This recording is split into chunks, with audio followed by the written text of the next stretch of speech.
딱 와 이랬을 때 나도 모르게 움찔하면서 그 사건을 버텨나가게 되는 거거든요. 이게 반응 방지야. 결국 어떤 불안 감소 반응 없이 이게 어떤 불안한 상황을 딱 줘. 그럼 이 사람이 그러면서 이렇게 이렇게 약간 움츠리잖아요. 그랬을 때 딱 제거를 해. 그리고 이 사람이 괜찮구나. 그래서 또 갈라할 때 또 불안한 걸 주는 거야. 결국 어떤 이완요법 없이 계속 불안만 주는 거죠. 이 사람이 참을 수 있을 때까지 참을 수 있을 만큼 불안을 계속해서 주는 거예요. 이거 우리 반응 방지라고 보시면 될 것 같고, 이런 것들은 모두 불안 완화 기법이에요. 그다음에 이제 인지의 재구조화입니다. 사고와 감정의 감시. 그래서 이게 우리가 봤던 자기통제법. 그다음에 증거 탐문, 대안 검토. 말 그대로 대안을 검토하는 거고, 탈비극화라는 건 뭐냐면요. 이제 이런 거죠. 가장 끔찍한 상황이 뭐예요? 본인이 가장 두려워하는 사건이 뭔가요? 라고 얘기를 해요. 그러면 이제 예를 들어서 고소공포증 있는 사람은 높은 데 올라가는 걸 되게 무서워요. 저 높은 데 올라가는 거 진짜 싫어요. 이렇게 얘기를 하면, 그 높은 데 올라가면 본인이 어떤 상황이 벌어질 것 같은데요? 라고 하면 기절할 것 같아요. 죽을 것 같아요. 이렇게 얘기를 하면, 죽으면 어떤데요? 죽는 게 끔찍한 건가요? 라고 물어보는 거죠. 그렇게 해서 그렇게 비극은 아니다 라는 걸 알려주는 거예요. 이게 비극화라고 하는 거고, 정말 그 일이 일어나면 그렇게 해서 만약에 본인이 죽는다면 진짜 그렇게 끔찍한 건가요? 다시 한번 물어봐요. 그러면 이 사람이 진짜 다르게 생각할 수도 있죠. 죽는 게 그렇게 끔찍한 건가? 라고 생각할 수도 있다는 거죠. 말이 되나? 하여튼 그렇게, 예를 들어서 그렇게 들었습니다. 이건 탈비극화.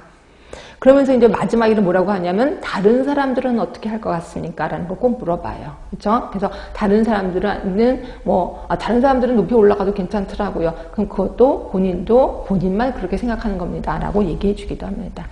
그 다음에 재구성은 인지적 재구성이랑 똑같은 거고요. 사고 중지, 아까 얘기를 했습니다. 이게 인지의 재구조화. 그런데 비해서 새로운 행동학습 기법이야. 모델링. 네, 형성법이 아까 말한 심상 만들기랑 똑같아요. 똑같은 말이고, 토큰 경제, 역할극.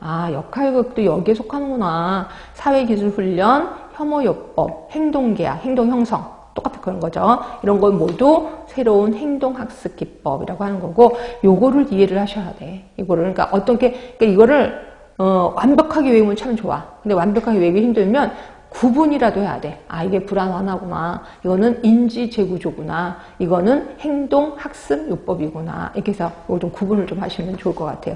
이건 기출문제 풀면서 다시 한번 얘기하겠습니다. 자, 다시 오세요. 자, 63쪽에 오시면 이제 요새는 잘 사용하지도 않는 정기 경련요법. 잘 사용하지 않는다고는 하지만 이게 예전에 제가 학생 때요. 정기 경련요법을 되게 많이 봤어요. 근데 이걸 희한하게 환자가 해달라고 그래요. 저 이거 해주세요. 이렇게 해줘요. 그래서 이제 그거 다 사인 받고 이걸 하는데, 이걸 하잖아요. 정기 경련요법을 딱 하잖아요. 그러면 되게 우울증이 심한 환자한테 딱 좋은데, 이걸 하면 순간적으로 기절을 하잖아요. 기절하고 나서 깨나면 푹 자고 일어난 느낌. 아주 개운하대요. 근데 그것 때문에 우울증이 좀 사라진다라 해서 이걸 원하는 환자들이 굉장히 많았던 걸로 기억이 납니다. 일단 보겠습니다.